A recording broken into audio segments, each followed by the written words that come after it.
Hi గారు. Welcome to our channel. ప్రస్తుతం మనతో పాటు దాము బాలాజీ గారు సీనియర్ జర్నలిస్ట్ ఉన్నారు. వారితో ఒకసారి మాట్లాడదాం. నమస్కారం సార్. నమస్తే.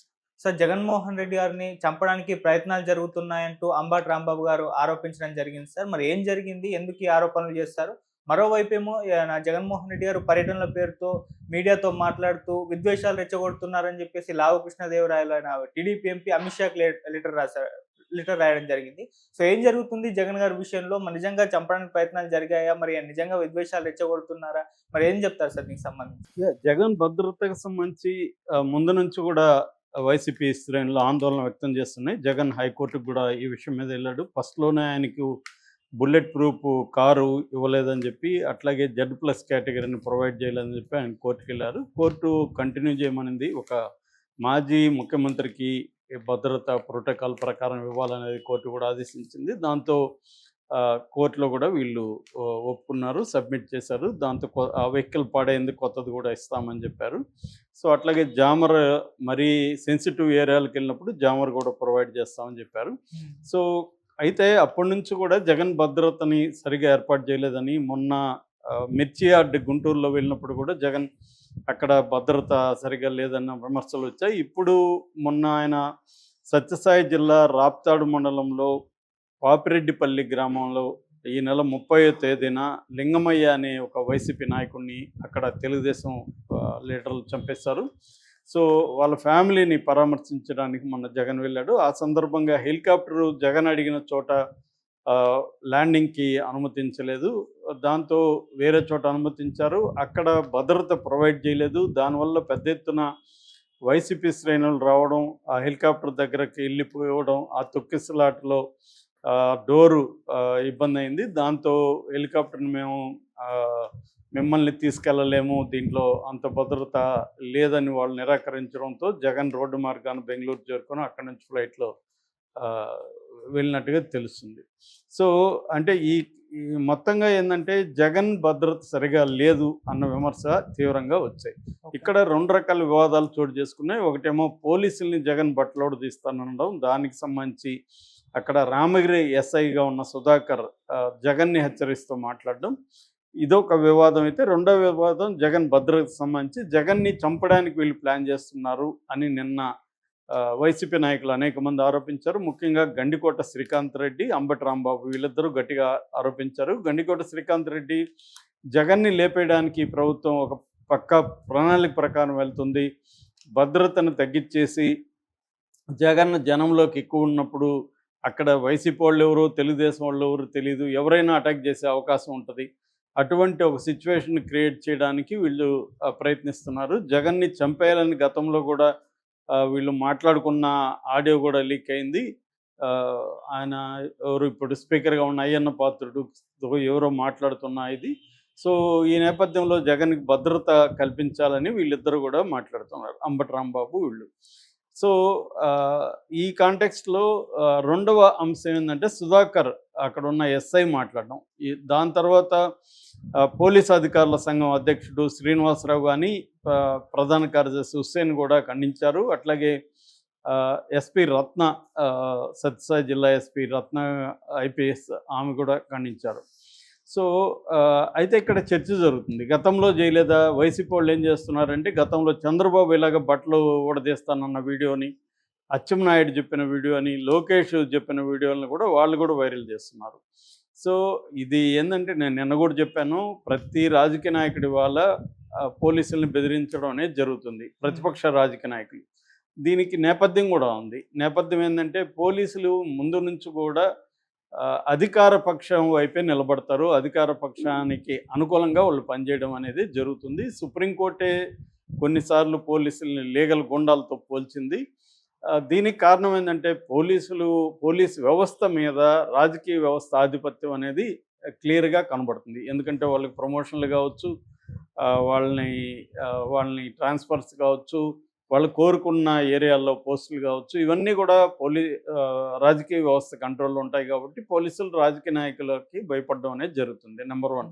నెంబర్ 2, కరప్షన్ విపరీతంగా పోలీస్ డిపార్ట్మెంట్లో ఉంటుంది. కాబట్టి ఈ కరప్షన్ని కొనసాగించాలంటే రాజకీయ వ్యవస్థ అండ కావాలి, అధికార పార్టీ అండ కావాలి. కాబట్టి వాళ్ళు ఒక్కోసారి రాజకీయ నాయకులు పోలీస్ వ్యవస్థ కలిసి కూడా చేస్తుంటుంది కాబట్టి వాళ్ళు వీళ్ళ మాట వినాల్సి వస్తుంది. సో ఈ యాంగిల్లో ఏమవుతుందంటే పోలీసు వ్యవస్థ అనేది రాజ్యాంగాన్ని ఫాలో కాకుండా అధికార పార్టీని, అధికారంలో ఉంటే ఏ పార్టీ ఉంటే ఆ పార్టీని ఫాలో కావడం, వాళ్ళకు అనుగుణంగా పనిచేయడం అనేది మొదలైపోతుంది. దీనివల్ల ఏమవుతుందంటే గతంలో పోలీస్ వ్యవస్థని ప్రభుత్వాలు ప్రజా ఉద్యమాల మీద, నక్సలైట్ల మీద, పౌర సంఘాల మీద ఉసిగొల్పేవి వీళ్ళు చంపేయడం, లాకప్ డెత్తులు చేయడం, టార్చర్లు పెట్టడం ఇవన్నీ కూడా చేయించేవాళ్ళు. ఇప్పుడేమైంది, నక్సలైట్లు, మావోయిస్టులు తెలుగు రాష్ట్రాల్లో పెద్దగా లేరు. పౌర ప్రజాస్వామిక ఉద్యమాలు కూడా అంత గట్టిగా ఏమీ లేవు. దాంతో ప్రతిపక్షాల మీదకి ఈ పోలీస్ వ్యవస్థను ప్రయోగించడం అనేది జరుగుతుంది. అది అన్ని రాష్ట్రాల్లో అన్ని పార్టీల ఆధ్వర్యంలో కూడా, అన్ని పార్టీల అధికారంలో ఉన్నప్పుడు ఏ పార్టీ అయినా, గతంలో వైసీపీ అధికారంలో ఉన్నప్పుడు కూడా ఇదే జరిగింది. తెలుగుదేశం శ్రేణుల మీద పోలీసుల్ని ప్రయోగించడం అనేది గతంలో కూడా జరిగింది, ఇప్పుడు కూడా అదే జరుగుతుంది. సో అందుకనే గతంలో చంద్రబాబు కానీ, అచ్చెన్నాయుడు కానీ, తర్వాత లోకేష్ కానీ, కొన్ని సందర్భాల్లో పవన్ కళ్యాణ్ కానీ పోలీసుల్ని హెచ్చరించడం, పోలీసుల్ని బట్టలోడు తీసి మిమ్మల్ని నిలబెడతానడం జరిగింది. మనం చూసాము. ఆయన ప్రభాకర్ రెడ్డి ఎలా మాట్లాడాడో మనం చూసాం పోలీసుల్ని. సో ఇవన్నీ ఏంటంటే ఇటు పోలీసు వ్యవస్థలో ఉండే సమస్యలు ఉన్నాయి. దీనికి ప్రతిపక్షాలు కూడా అలా మాట్లాడాలని పరిస్థితి వాళ్ళకి కూడా ఉంటుంది. ఇక్కడ కేటీఆర్ కూడా మొన్న ఏం మాట్లాడాడు, నేను కేసీఆర్ అంత మంచోడు కాదు, నేను అధికారంలోకి వస్తే మేము అధికారంలోకి మళ్ళీ వస్తాం, మీరు గుర్తుంచుకోండి అని పోలీసులు ఈయన కూడా హెచ్చరించారు. అంటే ఒక్కోసారి ఏమవుతుందంటే వీళ్ళు రాజ్యాంగాన్ని, చట్టాంగాన్ని పోలీసులు ఉల్లంఘించి ప్రతిపక్షాలని వేధించడం, ప్రతిపక్షాలకు సంబంధించిన కేడర్ మీద వైసీపీ తెలుగుదేశం నాయకులు లేకపోతే జనసేన నాయకులు దాడి చేస్తుంటే వీళ్ళు చూస్తూ ఊరుకుండడం, లేకపోతే ఇండైరెక్ట్గా ప్రోత్సహించడం, ఇలాంటివి జరుగుతున్నప్పుడు వీళ్ళు ప్రతిపక్షాల వాళ్ళు మాట్లాడడం అనేది జరుగుతుంది. ఇప్పుడు జగన్ ముందున్న కర్తవ్యం ఏంటంటే తన కేడర్ మొరేల్ని నిలబెట్టుకోవాలి, తను పోలీసుల్ని కంట్రోల్ చేసుకోవాలి, లేకపోతే వాళ్ళు మరీ దూకుడుగా వస్తే ప్రాబ్లం. సో ఈ యాంగిల్లో జగన్ మాట్లాడాల్సిన పరిస్థితి జగన్కి వచ్చింది. ఇది ఎవరున్నా అదే చేస్తున్నారు. దీంట్లో మొత్తంగా ఇది సిస్టంలో వచ్చిన మార్పు. ఇది ఎప్పుడు కొత్తగా వచ్చింది కాదు. నేను ఇందాక చెప్పినట్టు పోలీసు వ్యవస్థ అనేది దాన్ని ట్రాన్స్పరెన్సీ తీసుకురావడంలో, ప్రక్షాళన చేయడంలో అన్ని ప్రభుత్వాలు ఫెయిల్ అవుతున్నాయి ఇన్ ద సెన్స్ వాళ్ళు మార్చదలుచుకోలేదు. ఎందుకంటే వాళ్ళకి అనుగుణంగా పోలీస్ వ్యవస్థను ఉపయోగించుకోవాలి. సో అందుకని ఈ గొడవ జరుగుతుంది. రెండోది, పోలీసు వాళ్ళు ఎలా స్పందించాలి అనుకున్నప్పుడు వాళ్ళు ఖండించడం అనేది కరెక్టు, సంఘాలు ఖండించవచ్చు. కానీ ఇండివిజువల్స్ వాళ్ళు కూడా రాజకీయ నాయకుల్లాగా, ఇప్పుడు సుధాకర్ రాజకీయ నాయకుల్లాగా మాట్లాడాడు, దానికి వీళ్ళు ఫోటోలు పెడుతున్నారు. గతంలో సుధాకర్ అనే వ్యక్తి మొత్తం తెలుగుదేశం నాయకులందరినీ కలిశాడు, అన్న పుష్పగుచ్చాలు ఇచ్చాడు, అతను ఎమ్మెల్యేగా ట్రై చేస్తున్నాడు. ఇప్పుడు సునీత అండతో అతను ఎమ్మెల్యే కావాలని ఆలోచన ఉంది, అందుకోసం ఇది చేస్తున్నాడు అనేది వీళ్ళ ఆరోపణ. దానికి అతనేమి ఇచ్చాడంటే, నేను మా పోలీస్ సమస్యల కోసం కలిశానండి. మరి పోలీస్ సమస్యల కోసం వైసీపీ అధికారంలో ఉన్నప్పుడు ఎందుకు గెలవలేదు నువ్వు అని వీళ్ళు కౌంటర్ ఇస్తున్నారు. ఏదేమైనా పోలీసులు కూడా రాజకీయ నాయకులుగా లాగా వచ్చి బయట మాట్లాడచ్చా అంటే వాళ్ళ రూల్స్ ఏం చెప్తున్నాయంటే, ఇది పోలీస్ మాన్యువల్లో క్లియర్గా లేదు. 367 పేజీలు ఉంది పోలీస్ మాన్యువల్. అందులో 83వ పేజీలో 33వ పాయింట్ ఏం చెప్తుందంటే, పాజిటివ్ దృక్పథాన్ని కలిగి ఉండాలి పోలీసులు మీ మాటల్ని జాగ్రత్తగా మాట్లాడండి, ఉపయోగించండి, వాదనలకు పోవద్దు, ఈ వాక్యాలంతా ఉన్నాయి. ఇది కామెడీగా అనిపిస్తుంది మనకి. ఎందుకంటే పోలీసులు జాగ్రత్తగా మాట్లాడడం అనేది కానీ వాదనలోకి పోకుండా కానీ ఉండరు. వాళ్ళు ఏమనుకుంటారంటే మన కంట్రోల్లో వ్యవస్థ ఉంటుంది అనుకుంటారు. దీనికి మళ్ళీ కారణం ఏంటంటే, క్రిమినల్ జస్టిస్ సిస్టమ్ అనేది మన దేశంలో నేను అనేకసార్లు చెప్తుంటాను, ప్రాసెస్ ఈజ్ పనిష్మెంట్. అంటే ఒక వ్యక్తిని అరెస్ట్ చేయదలుచుకుంటే పోలీసులు వాళ్ళు ఎవరైనా సరే అరెస్ట్ చేయగలరు. అంటే ఆ పోలీసులు ఎవరైతే మనం అరెస్ట్ చేస్తుంటారో వాళ్ళకంటే పెద్ద శక్తులైనా వాళ్ళని కంట్రోల్ చేయాలి, లేదా వాళ్ళకి పెద్ద స్థాయిలో డబ్బులైనా ఇవ్వాలి.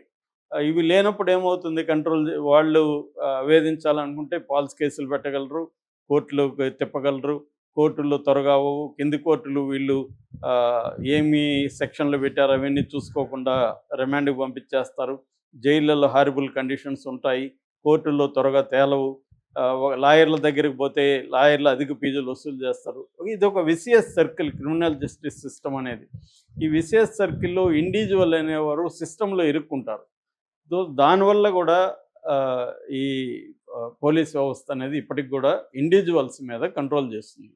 సో ఈ నేపథ్యాన్ని మనం అర్థం చేసుకుంటే జగన్ది అర్థం చేసుకోవచ్చు. రెండో వైపు కృష్ణదేవరాయలు గత కొంతకాలంగా జగన్ మీద కక్ష కట్టినట్టుగా మనకు కనబడుతుంది. ఎందుకంటే గతంలో జగన్ అతను కోరుకున్న పదవి ఇవ్వకపోవడం అట్లాంటివి అంతకంటే కూడా ఏమీ కనబడలేదు. నిజానికి జగన్ అతనికి చేసిన అన్యాయం ఏందో కూడా చెప్పట్లేదు. కానీ కొంతకాలంగా పార్లమెంట్లో మాట్లాడడం కానీ, ఇప్పుడు దీని మీద అమిత్ షా కంప్లైంట్ చేయడం కానీ, దానికి నాకు కనబడే కారణం ఏంటంటే అతను తెలుగుదేశం ఎంపీలలో ఒక ఇంపార్టెంట్ ఎంపీగా ఎదగాలన్న ఒక ప్లాన్ అతనికి కనబడుతుంది. ఎందుకంటే యంగ్ ఎంపీస్లో ఇప్పటివరకు మనకి రామ్మోహన్ నాయుడు మినిస్టర్ అయ్యాడు కాబట్టి ఎంపీగా యంగ్ ఎంపీస్లో ఎవరు కూడా అంత స్ట్రాంగ్గా లేరు. ఇతను బాగా చదువుకున్న వ్యక్తి, నాలెడ్జ్ ఉంది. సో ఢిల్లీ లెవెల్లో డీల్ చేయగలడు. పైగా చంద్రబాబు కులమే కాబట్టి ఇవన్నీ కలిసి వచ్చి అతను జగన్ మీద చాలా ఎక్కువగా అక్కడ ఢిల్లీలో ఫోకస్ చేయడం ద్వారా తెలుగుదేశం ఎంపీల్లో ఒక గట్టి లీడర్గా ఎదగాలన్న ఒక ప్లాను కృష్ణదేవరాయలకు కనబడుతుంది. అందువల్లనే కృష్ణదేవరాయలు ప్రతి విషయాన్ని జగన్కి యాంటీగా ఉపయోగించుకొని అక్కడ చేయడానికి అతను ఒక ప్రణాళిక ప్రకారం వెళ్తున్నట్టు మనకు అర్థమవుతుంది. Okay sir, thank you so much.